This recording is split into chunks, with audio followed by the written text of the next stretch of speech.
প্রাক্তন মানেই জীবনের ফেলে আসা কিছু অধ্যায়, ফেলে আসা চাওয়া পাওয়া, ফেলে আসা স্টেশনে। সেদিন হঠাৎ দেখা তোমার সঙ্গে ট্রেনের কামরায়। ট্রেন বলতে মেট্রো। জানি না প্রাক্তনদের সঙ্গে কেন ট্রেনেই দেখা হয়।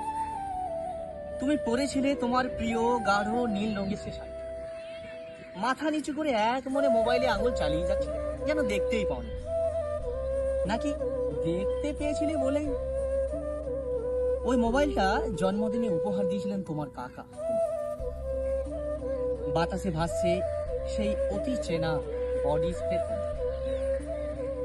তোমার মনে আছে এই মেট্রো করেই আমরা শপিং করতে যেতাম নিউ মার্কেটে? তোমার ওই নীল শাড়িটা তো ওখান থেকেই কেনা। তোমার মনে আছে প্রিন্সেপ ঘাটের সেই পড়ন্ত বিকেলের সোনালি দিনগুলোই হাতে হাত রেখে দেখা রক্তিম সূর্যাস্তের আভা? কলকাতা শহরের কাঁপতে থাকা ছায়া বুকে নিয়ে বয়ে চলা সেই বৃষ্টির মধ্যে ট্রাম লাইন ধরে হেঁটে যাওয়া, ভিজতে ভিজতে কত মান অভিমান আদর আবদার। অতীতের স্মৃতি বড়ই সুখী, তবে স্মৃতি আঁকড়ে বেঁচে থাকাটা ভালো না মন্দ তা আমার জানা নেই। আচ্ছা, নতুন কেউ এসেছে নাকি তোমার জীবনে? তুমি এখন তার সঙ্গে বেশ সুখেই আছো হয়তো। সেদিন মেট্রোর কামরায় উঠেই দেখি আমার পাশের সিটেই বসে রয়েছে। আমাদের মাঝে অচেনা শুধু একজন, মাত্র একজন। এত কাছ থেকে দেখলাম তোমাকে, ইচ্ছে করলে হাত বাড়িয়ে ছুঁয়ে দেখতে পাই। সে হাতে এখনো লেগে রয়েছে তোমার উষ্ণ স্পর্শ, নিঃশ্বাসে এখনো তোমার উজ্জ্বল উপস্থিতি। শ্যামবাজার, শোভাবাজার, সেন্ট্রাল, একের পর এক মেট্রো স্টেশনের নাম ঘোষণা হচ্ছে, যাত্রী উঠছে নামছে। তুমি কোথায় নামবে আমি তা জানি না, তবে আমি নামবো রবীন্দ্র সদন। আমি নয়, আমরা। মাকে নিয়ে যাচ্ছি SSKM হসপিটালে, কিছু টেস্ট করাবো। আমার মায়ের ব্লাড ক্যান্সার, 4th স্টেজ। রোগটা যখন ধরা পড়লো, আত্মীয় স্বজন হিতা এসে কেমন সবাই যেন আমার পাশ থেকে সরে পড়ল।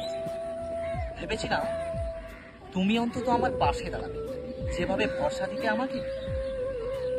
তাই সহায় সম্বলহীন আমি ছুটে গিয়েছিলাম তোমার কাছে।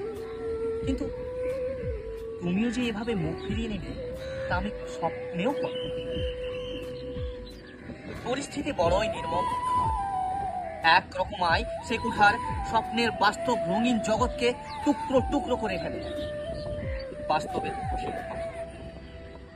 মত্তবুনো হাতির মতো মারিয়ে দিয়ে চলেছে।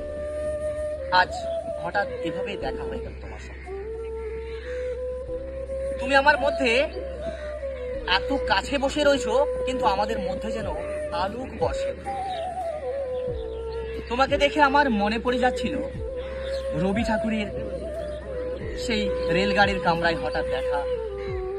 খুব ইচ্ছে করছিল জানো, তোমার হাতটা একবার নিজের হাতে টেনে নিয়ে জিজ্ঞাসা করি, আমাদের এতদিনের সম্পর্কটা কি ঠুনকো ছিল এতটাই, সামান্য একটা দমকা বাতাসে এভাবে টুকরো টুকরো করে আছড়ে ফেলে ভেঙে দিল একেবারে? থাক সেসব, সংযত করি। আমরা নামলাম রবীন্দ্র সদন। তোমাকে নিয়ে ঝড়ের গতিবেগে বেরিয়ে গেল মেট্রো। যাত্রা করলো যেন অনন্ত। তোমার শাড়ির নীল রংটা ধীরে ধীরে যেন ফিকে হতে লাগলো। সোয়েটারের বোতামগুলো হয়ে উঠলো অস্তমিত সূর্য। ফিকে নীল রঙে গোলাপি হলুদ আভা মিশিয়ে অস্ত যাচ্ছে। জানি না আর কখন ফিরে আসবে।